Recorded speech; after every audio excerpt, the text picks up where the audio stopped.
जब जिंदगी की जमीन बंजर हो जाए, जब खेत सूख जाए, माँ की सांसें रुकने लगें और उम्मीद हर कोने से भाग जाए, तब भी अगर कोई दीपक दिल में जल रहा हो तो समझ लो राम नाम से रास्ता जरूर निकलेगा।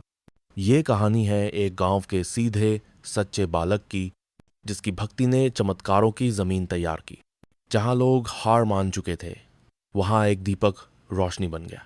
क्योंकि जब हर राह छूट जाए, तब भक्ति ही राह बन जाती है। कहानी की शुरुआत होती है एक छोटे से गांव शांतिपुर से, जहां एक सीधा साधा लड़का रहता था। उसका नाम था दीपक।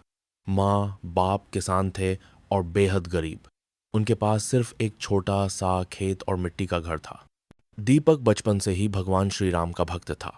जब बाकी बच्चे खेलते थे, दीपक मंदिर में बैठकर रामायण पढ़ता, भजन गाता और गांव के बुजुर्गों से भगवान की कथाएं सुनता। माँ कहती, बेटा भक्ति पेट नहीं भरती, मगर दीपक की नजरें कहती, भक्ति से ही तो राह बनती है। एक दिन अकाल पड़ गया, खेत सूख गए, जानवर मरने लगे और दीपक के पिता बीमारी से चल बसे। घर में मातम और भूखमरी का माहौल था। माँ दिन रात रोती रहती थी और दीपक को समझ नहीं आता कि अब क्या करे।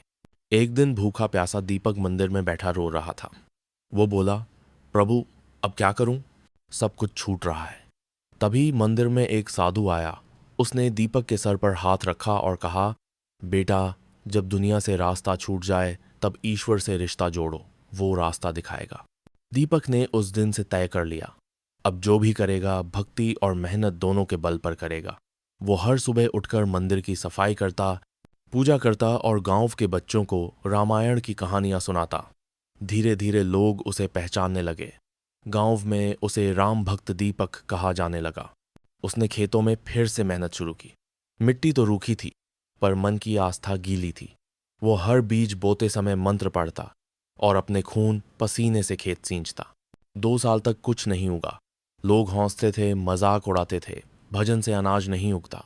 मगर दीपक मुस्कुराकर कहता, राम जी की इच्छा होगी तो सब होगा। तीसरे साल ऐसा हुआ जो गांव में दशकों से नहीं हुआ था।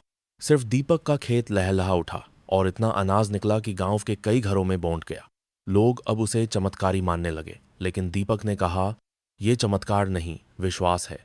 दीपक ने उस अनाज से मुनाफा नहीं कमाया, बल्कि एक अन्न क्षेत्र शुरू किया जहां हर दिन 100 लोगों को मुफ्त भोजन मिलने लगा। वो खुद खाना बनाता, परोसता और हर थाली पर एक तुलसी का पत्ता रखता।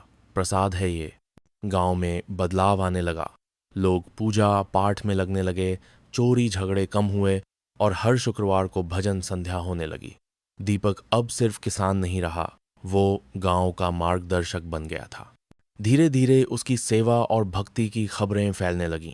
एक भक्त व्यापारी ने दीपक को सुझाव दिया कि वो गांव के उत्पादों को रामकृपा ब्रांड नाम से बेचना शुरू करे।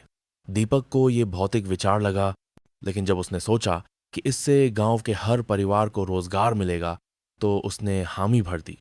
रामकृपा ब्रांड ने तहलका मचा दिया। शुद्धता और भक्ति का संगम लोगों को भैया। गांव की गायों का दूध, आटा, घी सब कुछ इस ब्रांड से जुड़ गया। दीपक ने कभी एक पैसा अपने लिए नहीं रखा, सब कुछ सेवा और मंदिर निर्माण में लगा दिया। एक दिन माँ बहुत बीमार पड़ गई। डॉक्टरों ने जवाब दे दिया। दीपक टूट गया। उसने सब कुछ छोड़ दिया और मंदिर के सामने बैठ गया। 8 दिन तक लगातार राम नाम का जाप किया। 9वें दिन माँ को होश आया। डॉक्टर हैरान रह गए। माँ धीरे धीरे ठीक हो गई। दीपक ने कहा, भक्ति चमत्कार नहीं करती, वो तुम्हें उस शक्ति से जोड़ती है जो चमत्कार कर सकती है। अब शांतिपुर एक मॉडल गांव बन चुका है। वहां हर घर में भजन की ध्वनि आती है। बच्चे स्कूल में संस्कार सीखते हैं, बुजुर्ग आदर पाते हैं और हर खेत में मेहनत और मंत्र दोनों चलते हैं। दीपक अब भी वही धोती कुर्ता पहनता है, मिट्टी में काम करता है और कहता है, मैं बस दीपक हूं, रोशनी भगवान की है। जब सब कुछ छूट रहा हो, तब भगवान से जुड़िए। भक्ति कोई साधारण राह नहीं, वो तुम्हें असाधारण शक्ति से जोड़ती है। जब जिंदगी अंधेरी हो, तो मन में राम नाम का दीपक जलाइए। कर्म करते जाइए, फल की चिंता मत कीजिए। यही श्री कृष्ण का संदेश है। अंत, जब जिंदगी के सारे रास्ते बंद लगें, तो भक्ति के रास्ते चल पड़ो। वो तुम्हें वहां ले जाएगी जहां सोच भी नहीं सकते। आपका दीपक कोई भी हो सकता है, शायद आप भी।